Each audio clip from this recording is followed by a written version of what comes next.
Hello. तर गाडी गाडी या गोष्टीचं आपल्याला कुठेतरी किंवा कधीतरी अप्रूप हे वाटतच असतं. हां, लहानपणी आपल्याला फार त्यातलं काही कळत नसलं तरी आपल्याकडे प्रत्येकाकडे खेळण्यातल्या गाड्या किंवा रिमोटवरच्या गाड्या तरी असतातच. आपण घरात घुम घुम घुम करत गाडी चालवत असतो किंवा आपल्याकडे ती छोटी गाडी असते ना, त्याच्यावरती घसरत घसरत जायचं असतं. ते असं असं हँडल फिरवतात, स्टेअरिंग फिरवतात आणि त्याच्यावरून पाय जमिनीवर घसरत घसरत ते लहान मूल जातं आणि अख्ख्या घरभर गोंग गोंग गोंग करत गाडीने फिरत असतं. तसं असेल किंवा एक छोटी बाईक मिळते खेळण्यातली, तशा पद्धतीच्या गाड्या या आपल्या घरात असतात. मग ते मुली असू देत किंवा मुलं असू देत, कितीही तुम्ही लहान असलात तरी तुमच्याकडे त्या गाड्या असतात. तेव्हापासून सुरू होतं आपलं गाड्यांचं वेड.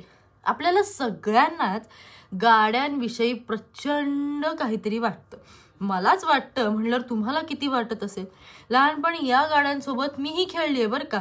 म्हणजे माझ्याकडेही अशा छोट्या गाड्या होत्या ज्याच्यावर मी बसून अख्ख्या घरभर भ्रूम भ्रूम भ्रूम करत आवाज करत घरभर फिरायचे. इकडून तिकडे गाडी घेऊन जायचं, तिकडून इकडे गाडी घेऊन जायचं. बरं, कधी कधी गाडीत बाबांच्या शेजारी किंवा आईच्या शेजारी बसलं की वाटायचं की अरे, मलाही गाडी चालवता आली तर मलाही चालवता यायला पाहिजे. मग बाबा कशी चालवतात, मग हळूच खाली नजर टाकायची, मग क्लच, ॲक्सिलेटर, गिअर या सगळ्यावर नजर टाकत टाकत आपल्याला असं वाटायला लागतं की आपण न शिकता गाडी चालवू शकतो. काय कॉन्फिडन्स असतो नाही. पण जेव्हा खऱ्या अर्थाने आपल्या हातात गाडी येते त्यावेळी आपल्याला लक्षात येतं की गाडी चालवणं हे तितकंच अवघड काम आहे. जितकी लवकर आपण 2 व्हीलर शिकतो तितकीच आपल्याला अवघड जाते 4 व्हीलर शिकायला. पण अशक्य नाही. प्रयत्न केलं तर आपण अर्थातच गाडी व्यवस्थित चालवू शकतो. हां, ज्यांना सायकल चालवता येते त्यांना 2 व्हीलर ही अर्थातच चालवता येते. कारण सायकलला जी साईडला 2 चाकं असतात ती नंतर काढली की बॅलन्सिंगसाठी सायकल ही उत्तम आहे. एकदा का सायकल विथ बॅलन्स व्यवस्थित आली की तुम्ही 2 व्हीलर अगदी बुंगाट पळवू शकता. आजच्या भाषेत सांगायचं म्हणून बुंगाट पळवू शकता. पण बुंगाट वगैरे कुठल्याच गाड्या पळवायच्या नाही. कारण रस्त्यावर वाहतुकीचे नियम हे आपल्याला पाळता आलेच पाहिजे. काहीही झालं तरी हेल्मेट सक्ती ही नसली तरी आपल्याला घातलंच पाहिजे. कारण कधी कधी आपण व्यवस्थित चालवलं तरी समोरचा व्यवस्थित चालवतो की नाही हे आपल्याला माहिती नसतं. असं प्रत्येकच जण म्हणतो. त्यामुळे मी चुकीचा नाहीये, तू चुकीचा आहेस, तू उलटा आलास, मी असा आलो, तुझा फोन होता, तुझं हे होतं, तू इंडिकेटर दाखवलं नाहीस, या सगळ्या शक्यता बाजूला ठेवून आपण स्वतःची काळजी घेणं महत्त्वाचं आहे. कारण गाडीवरनं पडलं तर त्याची इंजुरी खूप वाईट असते. अख्खं आयुष्य आपलं त्याच्यात जाऊ शकतं.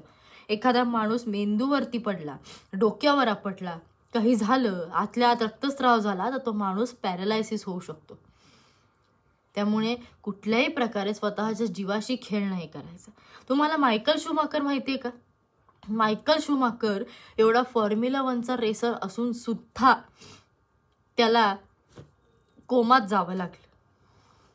तो आता त्याच्याबद्दल काहीच माहिती आहे नाही आहे, खरी आहे खोटी आहे हे काहीच माहिती नाही. पण बघा, एखादा रेसर सुद्धा जर अशा पद्धतीने कोमात जात असेल, बरं तो गाडी चालवता नाही गेला, तो काहीतरी स्कीइंग करताना का आईस स्केटिंग करताना गेला, पण एवढा फॉर्म्युला 1चा रेसर तो जर इतका भारी गाडी चालवत असेल, पण त्याच्या बाबतीत असं जर घडू शकतं तर आपण कितीतरी आपल्या अवतीभोवती ॲक्सिडेंटच्या केसेस बघितल्या. रस्त्यावर ॲक्सिडेंट झाल्यावर फोटो आणि व्हिडिओ काढत बसण्यापेक्षा त्या व्यक्तीला जवळच्या हॉस्पिटलमध्ये घेऊन जाऊन लवकरात लवकर त्या व्यक्तीवर उपचार सुरू करा. तरच ती व्यक्ती जगण्याची शक्यता आहे दगावण्यापेक्षा.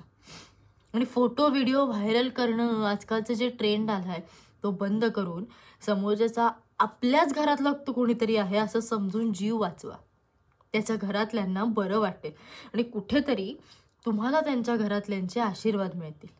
पण हे सगळं होतं किंवा आहे म्हणून आपण गाडी चालवणं बंद करतो का? तर नाही. गाडी चालवायची, मग 4 व्हीलर असेल किंवा 2 व्हीलर असेल, पण लायसन्स असल्याशिवाय नाही. लायसन्स असलंच पाहिजे. तुम्ही 18च्या खाली असाल तर गाडी हातात घ्यायची नाही. 18 वर्षाचे असाल तर तुम्हाला लर्निंग लायसन्स मिळतं आणि त्यानंतर तुम्हाला पर्मनंट लायसन्सही मिळतं 2 व्हीलर आणि 4 व्हीलरसाठी.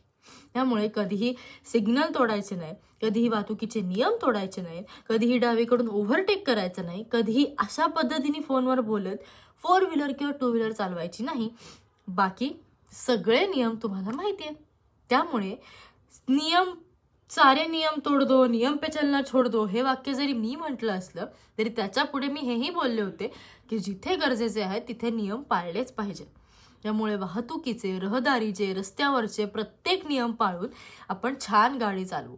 आणि गाड्या काय अशा रस्त्यावर येता जाताना दिसतात, Lamborghini, BMW, Jaguar, mini Cooper, jeep compass, एक से एक बडकर आणि मस्का गाड्या आहेत. मला तर फार आवडतात. मी अशा गाड्या अक्षरशः येता जाता ऑब्झर्व करत असते.